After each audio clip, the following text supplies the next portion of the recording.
Bonsoir. Voici encore quelques endroits du Nouveau Testament qui relatent les faits et gestes de Marie de Magdala. 3 passages m'apparaissent prédominants dans le cheminement de son existence, du moins selon les 4 évangiles. Il s'agit de la parabole de la brebis égarée, de l'onction de Béthanie et de l'ensemble des actions opérant autour de la crucifixion de Jésus. Je les offre ici telles quelles, en suivant correctement l'ordre établi par le mouvement de la Bible. L'hypothèse de l'union physique avec le Fils paraît une pure affabulation.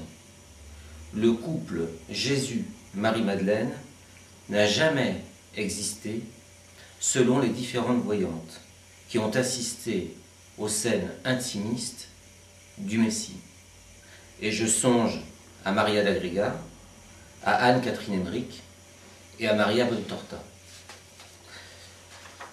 Eut-elle un grand nombre d'amants? Certes, le quota des 200 a peut-être été atteint. Pratiquait-elle le lesbianisme? Elle avait des compagnes de vice et appréciait, il se pourrait, la chair des jeunes femmes. Issue d'un milieu très favorisé, n'éprouvant aucune difficulté financière, il est vain de lui faire endosser l'habit de la prostituée. Son frère Lazare était l'homme le plus riche de Judée. Son personnage est à la fois porté sur les choses de la chair, quand son esprit est avide d'une grande spiritualité. Elle a dû combattre ce dualisme qui l'animait sans cesse, connaissant le plus souvent des chutes et des rechutes, mais poursuivant constamment cette volonté de repentance. Elle est à la fois intelligente, fine et subtile, et possède une éducation d'influence grecque.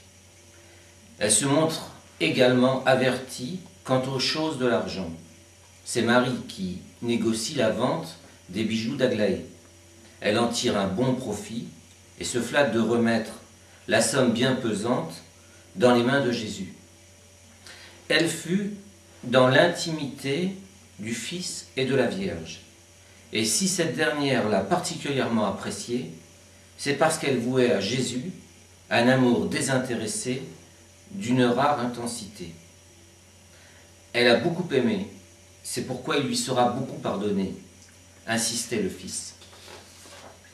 Je vois 5 actions extraordinaires la concernant, et l'on peut en cela la comparer aux grandes figures féminines de l'Ancien Testament que sont Judith et Esther.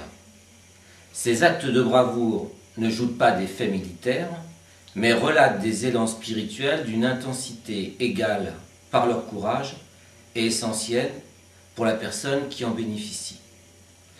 L'on sait dans quel pitoyable état se trouvait Lazare, son frère. Il était rempli de plaies purulentes qui le faisaient terriblement souffrir.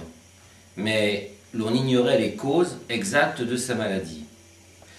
Marie-Madeleine n'a pas hésité à visiter les lépreux, à étudier très précisément leurs symptômes pour connaître le mal réel dont son frère était atteint. Il est vrai que cela peut paraître chose de peu d'importance si l'on pense à la fameuse onction de Béthanie, où, pleine de repentir et implorant le pardon de la pécheresse, elle brisera un verre de valeur rempli d'huile rare et coûteuse pour la répandre sur la chevelure du Christ. Elle poursuivra le fait en délaçant ses sandales et en répandant à nouveau le reste d'huile sur ses pieds. Le 3e geste d'une immense grandeur spirituelle a consisté, tandis que tous avaient fui le lieu où le Christ fut torturé, à mort, à récupérer la terre rougie sur le mont Gethsémani, à l'offrir à la Vierge Marie pour tenter d'apaiser quelque peu son inconsolable douleur. Il y a également la fameuse supplique au Christ méconnu quand elle le confond avec le jardinier, quand elle lui implore de lui rendre le corps qui n'est plus dans le saint sépulcre. Elle est la première femme à voir le Christ ressuscité, et cela lui fut grandement considéré. Un autre fait, relaté 7 fois par Anne-Catherine Emmerich, se situe au moment de la descente du Saint-Esprit, lors de la Pentecôte, où elle voit un globe lumineux aller pénétrer le lieu habité par la Vierge Marie et par l'ensemble des apôtres. Marie-Madeleine s'écrie « Mon Seigneur ». Elle a donc vécu dans l'intimité de Jésus et de sa mère et a pu accéder à la vision du Saint-Esprit. Elle s'est approchée de la haute divinité et l'a supplié de bien vouloir lui pardonner. Qu'en est-il aujourd'hui de l'âme de Marie?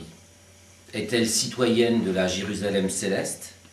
A-t-elle atteint le degré ultime de grandeur mystique?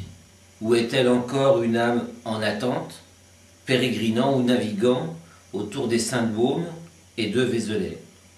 Nul ne le sait. Du moins, la présence de saint Maximin, le régisseur de leur famille, a joué un rôle prédominant pour les enfants de Théophile. La femme la plus importante du Nouveau Testament après la mère du Messie, confrontée à cette antinomie sexe-esprit, a de très grandes difficultés pour trouver sa place chrétienne dans ce vaste amphithéâtre où se côtoient des courants de pensée diamétralement opposés. Elle appartient toutefois à cet ensemble de comparses composé d'une vingtaine de personnes qui se sont mises au service du Christ et que l'on nomme les femmes disciples. Finalement, ce qui caractérise Marie-Madeleine, c'est avant tout son hypersexualité, qui pourrait être le pendant féminin du priapisme chez l'homme, c'est-à-dire une constante envie de faire l'amour. De nos jours, elle s'apparenterait à une personne très people, adorant donner des fêtes et recevoir des gens de qualité. Elle serait très synthrope, très jet-set ou très Ibiza. Cette pesante antiquité israélienne en a fait une femme haïssable et pécheresse. Le temps a usé cette définition et notre angle de vue ne saurait aujourd'hui la condamner. Mais possédons-nous réellement toutes les informations la concernant? Existe-t-il encore des réalités perverses, scatologiques ou sadomasochistes qui s'ajouteraient à son personnage? Nul ne le sait. Un brin de mystère enveloppe cette femme immortelle. Merci de m'avoir écouté.